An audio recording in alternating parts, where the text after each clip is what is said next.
Can you believe we are just a few days shy from 2026? I mean, it's unbelievable. I can't believe it. A few months back, we were like, it feels like 3 months. We were on January now, December already. Jeez, time flies, guys. Time flies. But we march on. We move on. We move on, guys. Today, I just want to touch on my Blue Note favor, some of my Blue Note favorites from a collection I have. I just pulled out two of my favorite, and I just want to touch a bit on Blue Note for today. And both are veterans, even though they are no more, but they left us with legacy. They left us with great music. Very innovative giants that have lived, American giants, and Blue Note label is one great label that you know has inspired a lot of musicians, listeners. You name it, people into music. It's one special label that has influenced most of the narrators, reviewers, and all that. So I really respect Blue Note, even though sometimes I feel it is over exaggerated, but it's a personal choice. People that are following Blue Note, there's nothing wrong with it. For me, I take it as level as other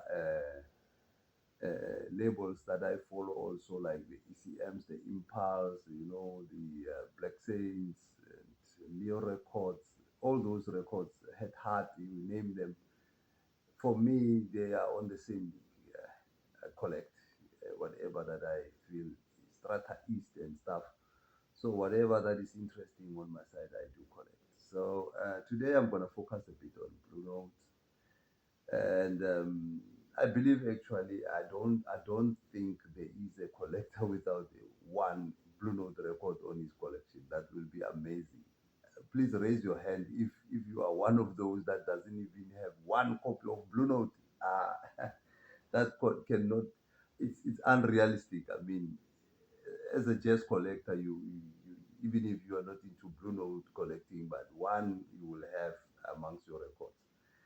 So yeah, for today, like I said, I'm gonna focus on two giants, one a saxophonist, one a drummer, and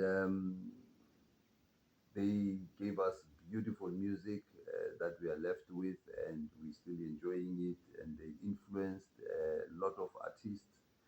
The younger cats that are on now, that are recording now, are the product of these two giants I'm gonna be reviewing tonight or today.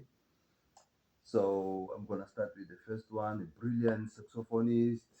Uh, One that I really admire, and I follow his music. I've collected a few of his albums, and I have a great respect for this giant that has ever lived.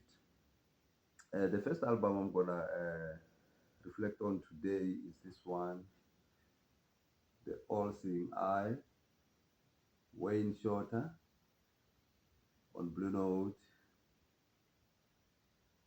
4219. I think it's Blue Note 4219.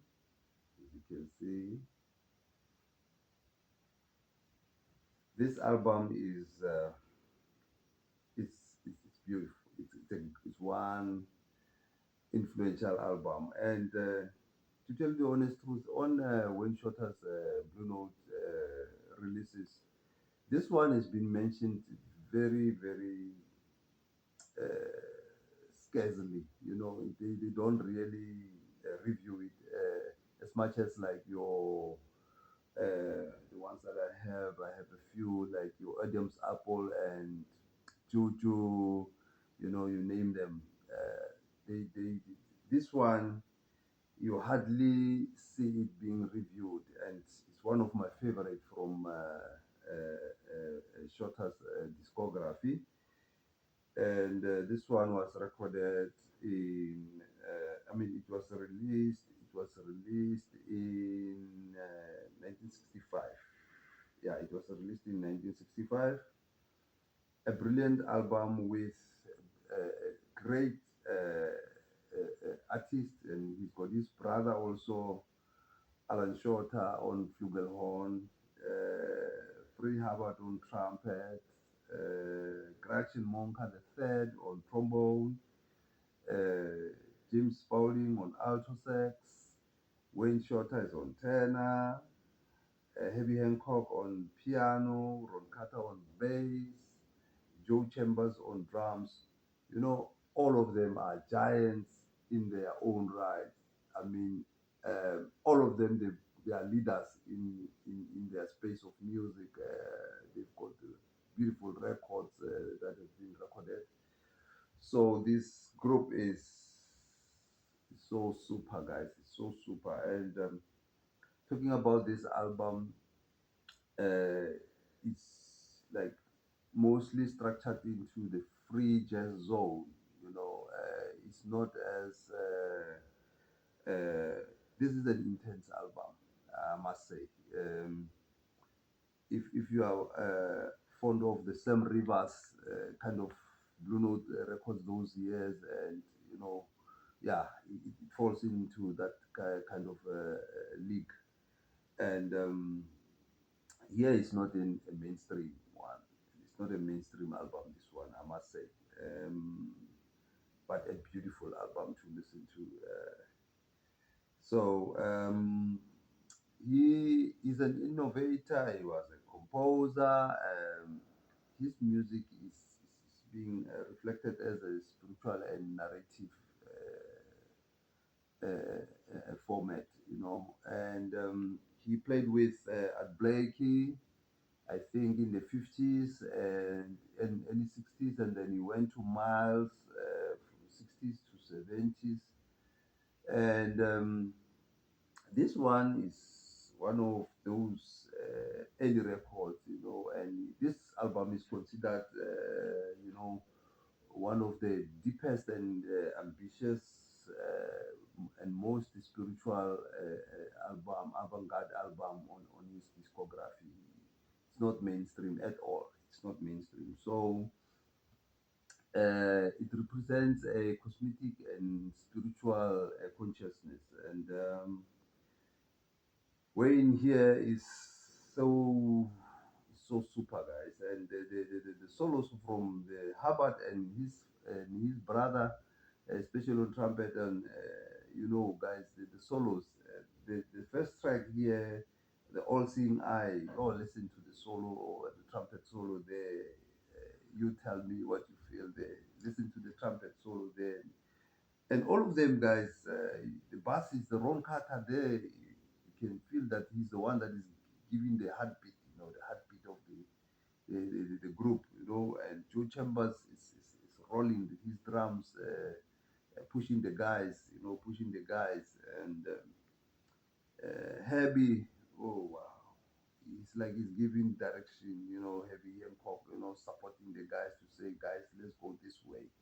So this is this type of album that it represents. And here at the back, they also showed those albums that he released. Also, I see here is the Night Dreamer and Juju and Speak No Evil. And fortunately, I have them. Uh, Beautiful albums as well, guys. And but this one, I want you to check this one and let me know what you think of it. I really recommend this album. Really, really recommend it. And I was lucky, you know, those years. I think I bought this album early 2002, 2003, I think. I was at the flea market, I remember, and late. I went to the flea market very late, and the flea market was about to close. And I was just walking around and I saw a seller. I just went there, just had some chit chat, and then he said to me, "Are you listening to jazz?" I said, "No, yes, I'm interested to jazz music." He says, "No, I've got some nice copies of Blue Note, clean records. If you're interested, today I will just sell it to you because the market is closing for half price, half the price that I put there." Oh, guys, I was so moved, and then he just showed me this is one of them, and some are there at the back. I think that day I got about say maybe 12 to 14 Blue Note albums, clean like this one. Some I will give review some other time. I was lucky. I was lucky. You know, when the gods of jazz are on you that day, that's when you get things like this. So, without wasting any other time, I'm gonna move to the second album, like I promised, from the veteran also, that has lived, that has influenced lots and lots of artists, and I have great respect also for this drama. A very old man. This is one of them. Art Blakey, Origin Rhythm. This is another album that I got from with the same day with this the one that I just showed you. Uh, Origin Rhythm, Blue Note, 1554. A beautiful, beautiful album. This one, I must say. Show you from the back. Oh, this is a beautiful album, I must say. And Blakey was born in 1919. He passed on 1990. I think he was 71 years old when he passed on. But this great man really left us with legacy and wealth of music. And he trained a lot of and shaped a lot of trained and shaped a lot of jazz musicians under his wings. Uh, you know, when he formed his Jazz Messengers group, you know, you find all those giants that he did, that played with him, that he shaped, like your Hank Mobleys, your Wayne Shorters, very same Wayne Shorter we spoke about earlier. He's under this old man's wing. He's the one that shaped him. Your Lee Morgans, your Winton Marsalis, Terence Blanchard, Curtis Fuller, Keith Jarrett, you name them. They are under this old man, you know, swing. So he shaped a lot of jazz musicians, what you call it, a career, and he did a very wonderful job. And this his drum style is thunderous, you know, the thunderous drum, uh, uh, uh, the drumming, his drumming style, you know, very thunderous. He likes to create thunder with his drums, and you can see, look at the facial expression, look at the facial expression. I mean, you can see that this man is something else, you know, and his drumming is like African. Inspired, you know, polyrhythmic, and on this album, it was recorded in 1957, I believe. Imagine that was long time ago, 1957, and then it is uh, influenced by African drumming, you know, African traditional music and Caribbean, you know, all infused together or improvised together. And I believe this album influenced Max Roach's Drums Unlimited. This is one album that influenced Max Roach as Drums Unlimited because it was focused only on the drumming, but you get the flute there by Heavy Man, and you get the piano here and there by Ray Bryant and Wendell Marshall on bass. You get Joe Jones and Arthur Taylor and Art Blakey their own drums, and Sabo is on bongos. Potato Valdez and Jose Valiente, their own congas, Ubaldo Niento on timbales, and Evelio Quintero is on Sincero, Maracas, and Trilog. Guys, check this lineup here. Check this lineup. I mean, check the track listing as well. Check the track listing. This is a massive album. Massive. I'm telling you, this is a massive album. So I believe when they recorded this album, he treated the studio like a secret space, you know. Mm, and the sounds that were coming out of the studio was like a ceremonial session, you know. Beautiful album. And he recorded volume one and volume two. And fortunately, like I said, I got to buy volume one and volume two from that seller those years. So I think the volume two hears it, but I'll review it some other time. Uh, Tonight or today is about this one. Yeah. So guys, thank you so much for watching this video. I hope it will influence you to listen to or buy some of these records that I just reviewed today. And we are just few days shy from 2026, guys. I hope you have achieved your goals. If you didn't, it's never too late to start. It means you have to omit something or you have to add something. I know I had about four goals for 2025. I managed to do one out of four, and I know where my shortfalls are. It means I have to check my things now. I have these things that I must add on in my life, and there's things that I must omit also in my life to achieve the goals. So it's never too late, and we are not failures. It means there's maybe, like I say, adjustments that needs to be made so that we achieve our goals. And I believe we can achieve our goals if we focus. And I'm wishing you happy Christmas, guys, with your families and safe travels. You know, be safe until we meet again in the following year with Baba Boom, fully fueled. And drink responsibly, enjoy with your friends and family, enjoy the music. I'm not sure if I will make another video just after Christmas. I will see how it goes. But if I don't, enjoy it, guys.